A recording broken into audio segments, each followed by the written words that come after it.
گەورەترین شەڕی بەرفراوان لە کشوەری ئەوروپا. دەبینی لێرە خوێن هەیە. دوای تێپەڕبوونی 77 ساڵ بەسەر جەنگی جیهانی دووەم. کاژێر پرنجی بەیانی تەقینەوەکان دەستیان پێکرد. جارێکی دیکە زەنگی مەترسیەکی گەورە لێدرا. هیچم ناوێ بەس کوڕەکەم بگەڕێتەوە. لە دەرەنجامی شەڕی رووسیا و ئوکراینە دەیان بەسەرهاتی جیاواز ژیانی خەڵکی سڤیلی گۆڕی.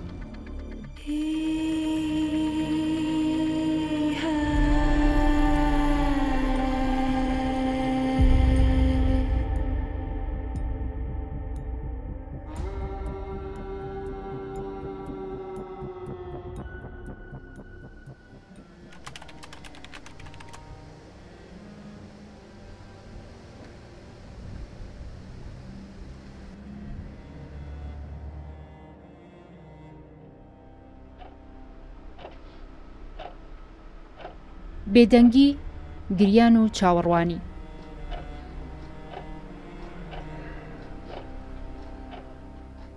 ئەوەی لە ماڵی ئانای تەمەن 70 ساڵ و ناتالیای تەمەن 45 ساڵ نابڕێتەوە فرمیسکی بەردەوامیانە بۆ ونبوونی کوڕەکانیان.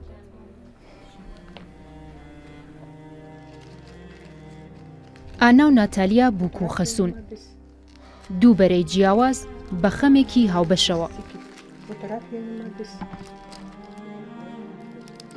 ئانا سێ کچ و کوڕێکی تاقانەی هەیە. یەکێک لە کچەکانی لە تەمەنی 43 ساڵیدا بە نەخۆشی گیانی لەدەستداوە. لەگەڵ دەستپێکی شەڕی رووسیا و ئوکراینە جگە لە ترس و ئاوارەی بە ونبوونی میکۆلای کوڕی ژیانی زیاتر لێتاڵ بوو. 21.03 вони пішли доглядати корову. І в 9 годин ранку і не повернулись додому. З пасинком пішли і не повернулися додому. А ми виїжджали з внучками, я виїжджала, ми 18.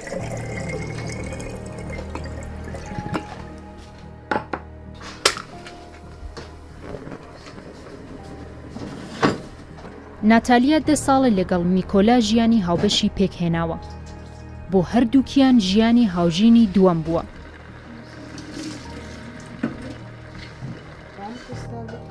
ناتالیا لە هاوژینی یەکەمی کوڕێکی تەمەن 27 ساڵی بە ناوی ڤالێری هەیە. ئەویش لەگەڵ میکۆلا دیار نەماوە. ناتالیا دەڵێت بەپێ ئەو زانیاریانەی دەستم کەوتون هەردووکیان لای هێزەکانی رووسیا بەدیل گیراون. هەروەها دراوسەیەکیان ڤالێری لە تەلەڤیزیۆنی رووسیا بینیوە کە لەگەڵ گیراوانی دیکە پیشاندراون.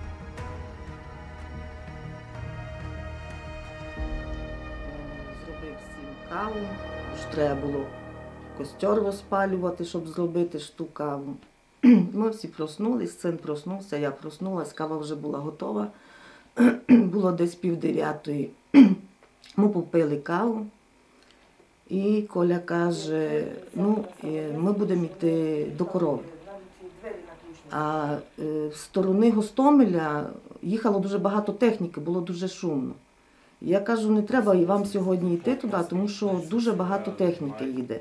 Каже, а ми з Валеркою швидко зробимо, справимося і прийдемо додому.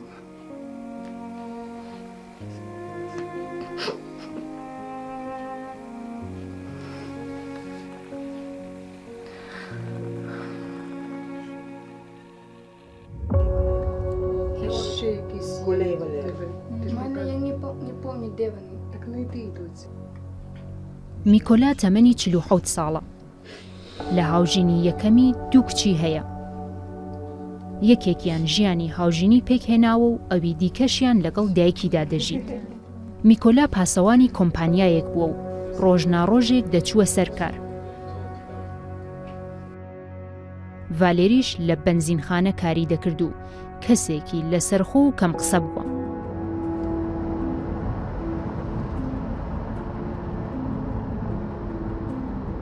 ئەمان لە گوندی بلیستاڤیتسیای سەربەشاری بوچا لە 30 کیلۆمەتری کیەفی پایتەختی ئوکراینادا دەنیشن. پێش دەستپێکی شەڕی رووسیا و ئوکراینە ژمارەی دانیشتوانی گوندەکە 1200 کەس بوو. لەگەڵ دەستپێکی شەڕ نیوەی خەڵکەکە گوندەکەیان بەجێهێشت. کۆتایی مانگی سێ لەگەڵ چوونی هێزەکانی رووسیا 6 کەسی خەڵکی گوندەکە لە نێویشیاندا میکۆلا و ڤالێری دیار نەمان و خەڵک دەڵێن لەلایەن هێزەکانی رووسیاوە ڕفێنراون.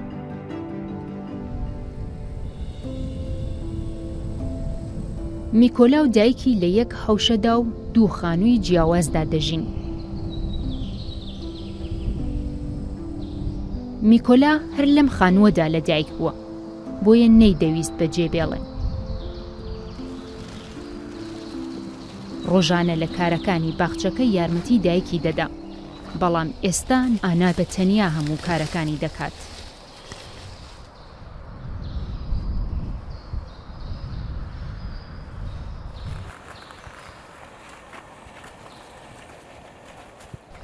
Я ж кажу, він не хотів нікуди уїжджати, але жалів оставляти. Я йому казала: синок, давайте уїжджайте куди-небудь. Щось мені допомагав, спрашував: бабушка, може вам щось допомогти? Такий він приїхав, хлопчина непоганий. Помогти. Такий він був теж хлопчина непоганий. Я їх люблю, я їх дуже жду.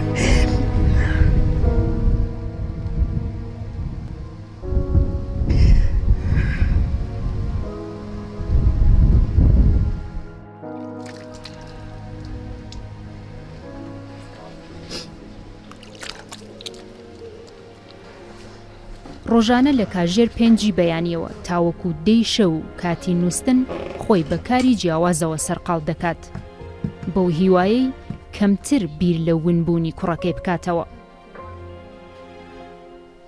لەم ماڵەدا لەگەڵ 2 کچەزای تەمەن 14 ساڵ و 17 ساڵان دەژیت. دایکیان جارێکی دیکە ژیانی هاوبەشی پێکهێنا و ئەمان لە منداڵیەوە لەگەڵ ئانا دەژین.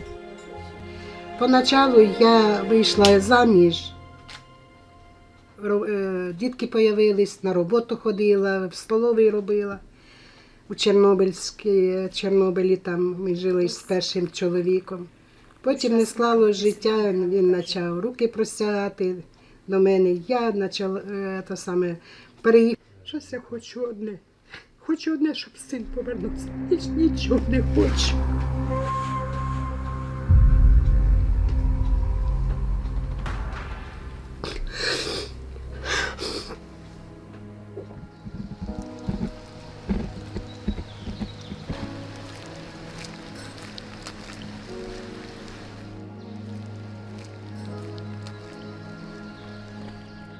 دۆخەکە بۆ ناتالیا قورسترە، لەلایەک هاوژینەکەی و لەلایەک کوڕەکەی.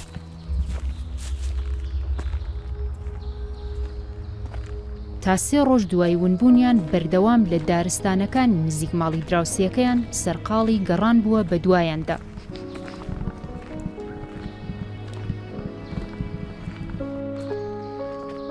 دوای هەفتەیەک لە دیارنەمانیان پۆلیس ئاگادار دەکاتەوە. ئێستا زیاتر لە 6 مانگە هیچ هەواڵێکیان نییە.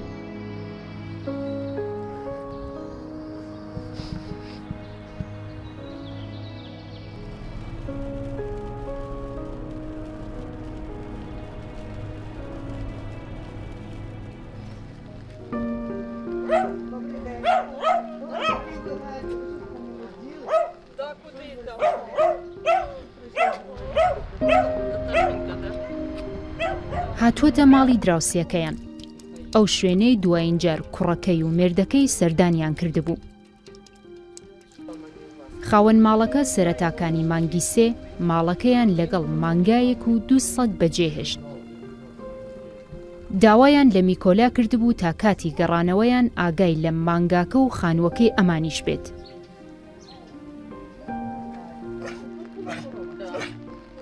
میکۆلا و ڤالێری چەند ڕۆژ جارێک سەردانی مانگاکەیان دەکرد.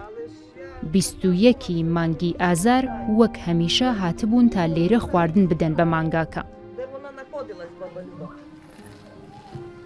بەڵام دوایین شایەت حاڵی بینینیان ئەم سەگە بووە.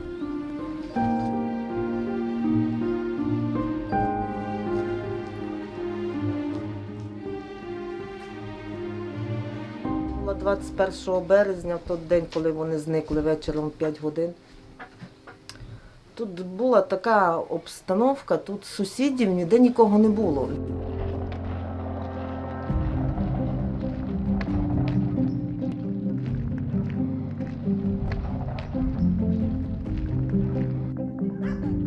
هیچ هەواڵی نوێ هەیە؟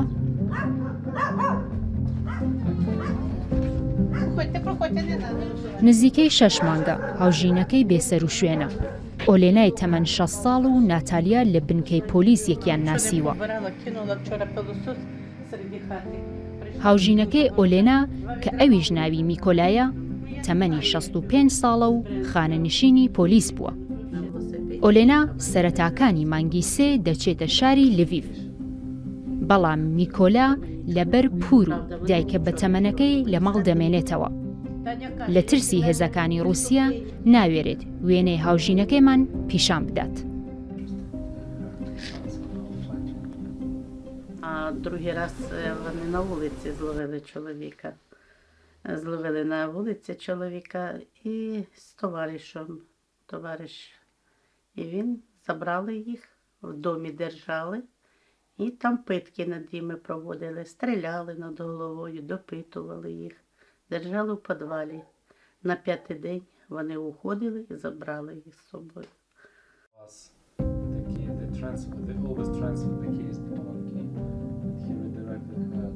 تەلەفۆن بۆ پۆلیس دەکەین، بەڵام هیچ وەڵامێک نییە.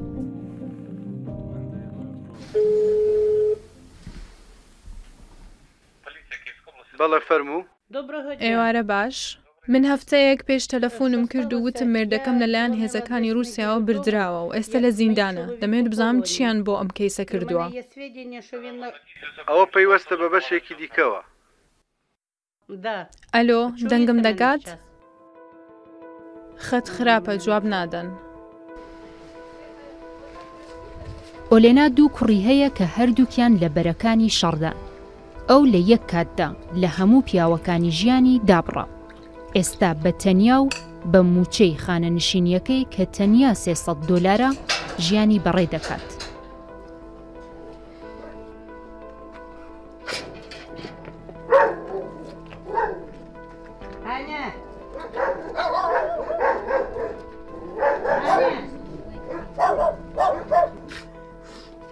دەچینە لای دایکی میکۆلا، ژنێکی تەمەن 93 ساڵ کە یادەوەریەکی باشی هەیە و جەنگی دووهەمی جیهانی لەبیرە. لە هەموو ئەو ماوەیەدا کە هێزەکانی رووسیا لە نێو گوند بوون، سەگەکان بوونەتە پاسەوانی ئەم ژنە پیرە و لەگەڵ هاتنی هەر کەسێک پێی دەوەڕن. Якийсь там хтось уже їх освободив. І вони повиходили, кажуть, такі п'яні.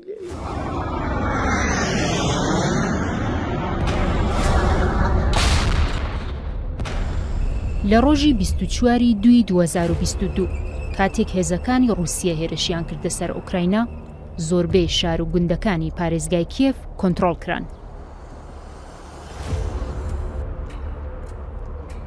دەرەنجامی شەڕی نێوان هێزەکانی رووسیا و ئوکراینە کاتێک زیاتر بە دەرکەوت کە هێزەکانی رووسیا کۆتایی مانگی ئازار لە باکووری ئوکراینە کشانەوە. لەو کاتەدا لە کۆی 60,000 دانیشتوانی بوچە و 14 گوندی سەر بەم شارە تەنیا 3,700 کەس مابوونەوە. دواتر تەرمی 450 کەس دۆزرانەوە و گەڕان بە دوای تەرم و ونبووەکانی دیکەشدا بەردەوامە. بوچە و گوندەکانی سەر بەم شارە بوون بە سیمبۆلێک بۆ کارەساتەکانی ئەم شەڕە درێژخایەنە کە کاریگەریەکانی کۆتایی نایەت.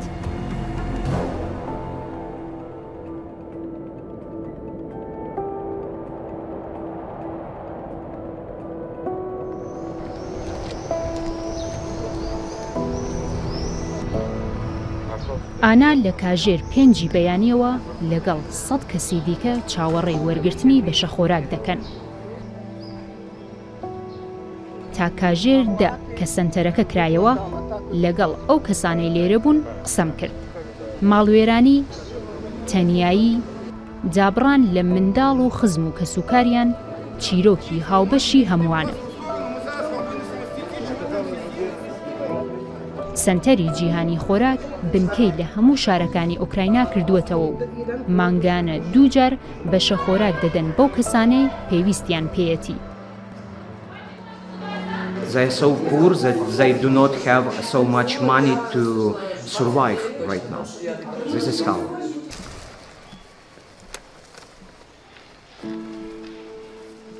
ئانا بەشە خۆراکەکەی وەردەگرێت و دەگەڕێتەوە ماڵ.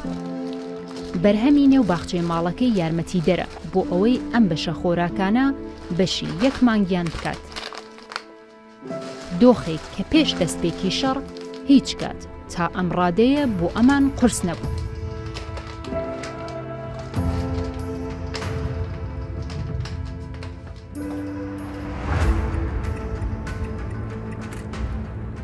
ناتالیا هەموو ڕۆژێک دوای خواردنەوەی قاوەکەی و سیرکردنی هەواڵی نوێی لەسەر شەڕ لە کاژێر 8 بەیانی تاوەکو چواری ئێوارە دەچێتە کارگەیەکی دروستکردنی جلوبەرگ. ئەو پێشتر کاری نەدەکرد، بەڵام لەگەڵ ئەم چاوەڕوانیە نادیارە دەبێت بژێوی ژیانی خۆی دابین بکات.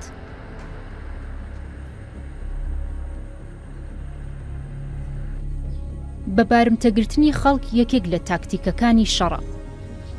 بەپێی ئەو ئامارانەی تایبەت بە ونبووەکان لە بەڕێوەبەرایەتی پۆلیسی ئۆکراینیا کۆکراونەتەوە لە سەرەتاکانی شەڕەوە تاوەکو ئێستا 25,000 کەس بێسەر و شوێن بوون.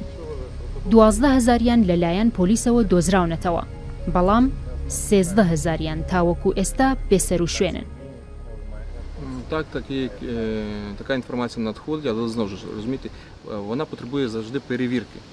Тому що є факти і багато різних діячів на своїх сторінках в інтернеті викладають відомості про таку кількість, яких захоплення перебувають в полоні, або яких вивезли, примусово депортували на територію Російської Федерації. Кількість у кожної різна. Ми можемо говорити тільки про ті факти, які безпосередньо...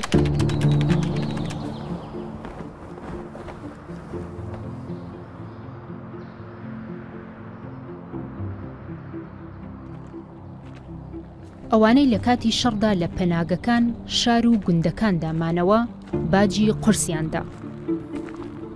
لودمیلا و هاوژینەکەی وەکو سەدان کەسی دیکە ئامادە نەبوون ئەو ماڵ و ژیانەی کە 47 ساڵ پێکەوە دروستیان کردبوو بەجێ بێڵن. پێیان وابوو ئەم شەڕە زوو کۆتایی دێت، بۆیە خۆیان لە پەناگەی ماڵەکەیان شاردبوویەوە. بەڵام تەنیا دوای 6 ڕۆژ لە هاتنی هێزەکانی رووسیا هاوژینەکەیان کوشت، لودمیلایان دەرکرد و ماڵەکەیان کردە بنکەی خۆیان. Це кров, це, може, тут полонені якісь були. От, оце. І я тут знайшла цей гільзу від патрона гільза.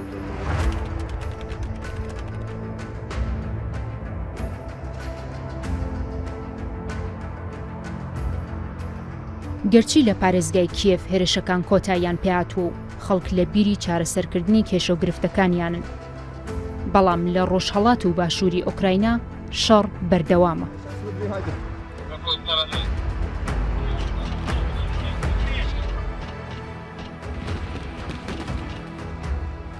زۆربەی شارەکانی هەرێمی دۆنباس وەکو لۆهانسک، لیسیچانسک و سێڤێرۆدۆنێسک، هەروەها خێرسۆن و ماریۆپۆل لەلایەن هێزەکانی رووسیاوە کۆنتڕۆڵ کراون. لە سەدا 90 ئەو ناوچانەی رووسیا کۆنتڕۆڵی کردوون بە زمانی رووسی قسە دەکەن و لە سەدا 17یان خەڵکی رووسیان. پوتین دەیەوێت هاوشێوەی ساڵی 2014 کە بە دەنگی لە سەدا 96 خەڵک کریمیا بووە بەشێک لە رووسیا، هەرێمی دۆنباسیش بکاتە بەشێک لە خاکی رووسیا. When Russia came in and invaded Ukraine and said that everyone that is Russian-speaking supposedly wants to be in Russia, the Russian speakers said, wait a second, no, we don't want to be part of Russia. We want to be Ukrainian. And wait a minute, language matters. And so people are starting to shift their language practices.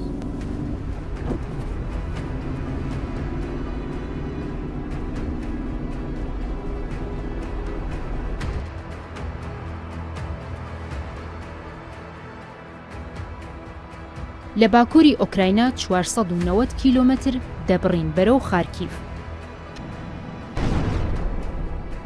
لێرە بردومانەکان بەردەوامن. هەر ڕۆژ و ناوچەیەکی جیاواز بردومان دەکرێت.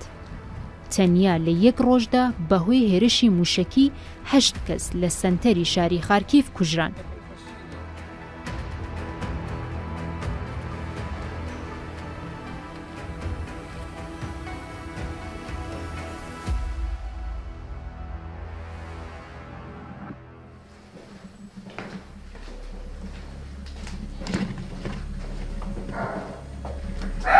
ئەم پەناگەیە لە ژێر کارگەیەکی وردکردنی ئاسندایە.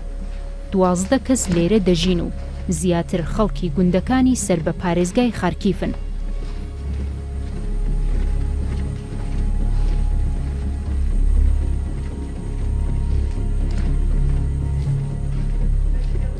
ڕۆژانە لە ڕێگەی ڕێکخراوەکانەوە خواردن وەردەگرن و ژیانیان بە سەختی تێدەپەڕێت. ئۆلێنا و یوجین خەڵکی گوندی بودیانکان. ماڵی خۆیان و ژیانێکی ئارامیان لە گوند هەبوو. بەڵام ئێستا بۆ دابینکردنی پارە ڕۆژانە دەچن بۆ خاوێنکردنەوەی ئەو شوێنانەی بردومان کراون. کوڕەکەیان 2 مانگە لە دایک بوو. ڕۆژانە لەم پەناگە سەردا لای هاوماڵیەکانیان بەجێ دێڵن. ئەوان لەگەڵ دەستپێکی شەڕ کاژێر 6 بەیانی گوندەکەیان بەجێ هێشت و نازانن تاوەکو کەی دەبێت لەم дохада بمێننەوە. Чуть было даже мы бегали, шукали где магазин открытый, чтобы хотя бы с собой что-нибудь в дорогу купить, ехать. У нас один магазин открытый был возле станции, чуть было дуже сильно автоматні очереди, як взриви оце, от як взривалось. Автоматні очереди було чуть дуже. دوای 2 مانگ جارێکی دیکە دەگەڕینەوە بوچە. وێرانیەکان وەک خۆی ماونەتەوە. لودمیلا لە ماڵەکەی خۆی دەبینینەوە. 12 کیلۆ لە کێشی جەستەی دابەزیوە. یاد و بیرەوەری هاوژینە کۆچکردووەکەی ڕوخساری زیاتر پیر کردووە.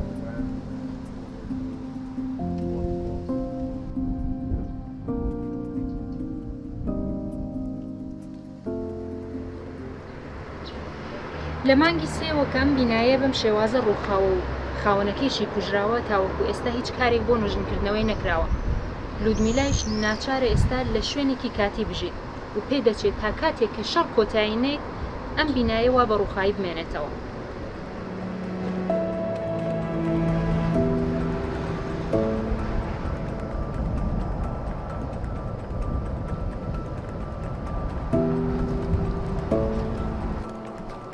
لودمیلا کچ و کوڕێکی هەیە کە لەگەڵ ماڵی هاوڕێیەکانیان دەژین. بۆیە ئەم ناچارە لەو کەمپە کاتیانە بمێنێتەوە کە حکوومەتی پۆڵەندا لە شاری بوچاو بەشێک لە شارەکانی سەر بە پارێزگای کیف دروستی کردوون. کەمپەکان لە 88 ژوور پێکدێن و نزیکەی 250 کەس لە هەر کەمپێکدا دەژین. لودمیلا دەچێتە ژوورەکەی خۆی. لێرە 6 کەس دەمێننەوە. بۆچی ڕووسەکان هاتنە ئێرە و هەموو شتێکیان وێران کرد؟ ئێمە ئەم شەڕەمان نەدەویست. ئێستا من هاوژینەکەم لە دەستدا، خانۆکەم لە دەستدا، هاوژینەکەم کاری دەکرد و پارەمان هەبوو. ئێستا پارەی پێویستم نییە، چونکە خانە نشینیەکە زۆر کەمە و بەشی هیچ ناکات. ئانا هەموو شەوێک پێشنووسن بە هیوای بیستنی هەواڵی تەواوبوونی شەڕ و هاتنەوەی کوڕەکەی گوێ لە هەواڵەکان دەگرێت. بەڵام هەواڵێکی دڵخۆشکەر بۆ ئەو نییە. لە ماوەی چەند مانگی ڕابردوودا تەنیا یەک جار ئاڵ و گۆڕی دیل لە نێوان رووسیا و ئوکراینا کراوە. هەر کامیان بە شێوازێک خۆیان سەرقاڵ دەکەن و چاوەڕێی گەڕانەوەی کوڕەکان و هاوژینەکانیان دەکەن.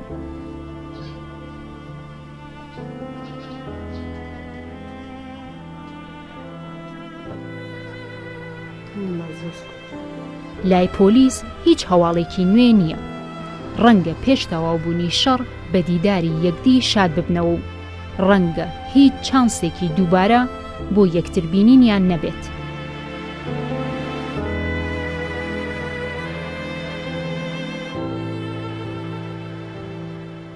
شەڕی ئۆکراینە و رووسیا ژیانی زۆر کەسی لە هەردوو وڵات گۆڕی. خەون و ئاواتی زۆر کەس لەگەڵ تەرمەکانیان بە خاک سپێردران. شەڕێک کە پێ ناچێت واز و کۆتایی بێت.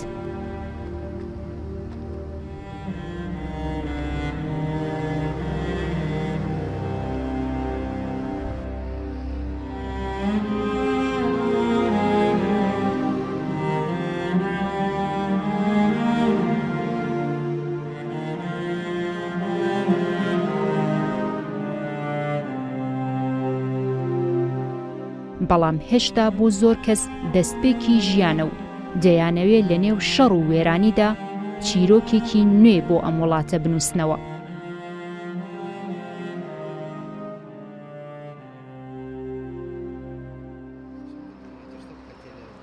Мы, естественно, хотим победы, хотим, чтобы наши все территории остались такими, как и были, и чтобы, так сказать, наш выбор уважали. И путь развития, который мы выбрали для нашей страны, чтобы никем не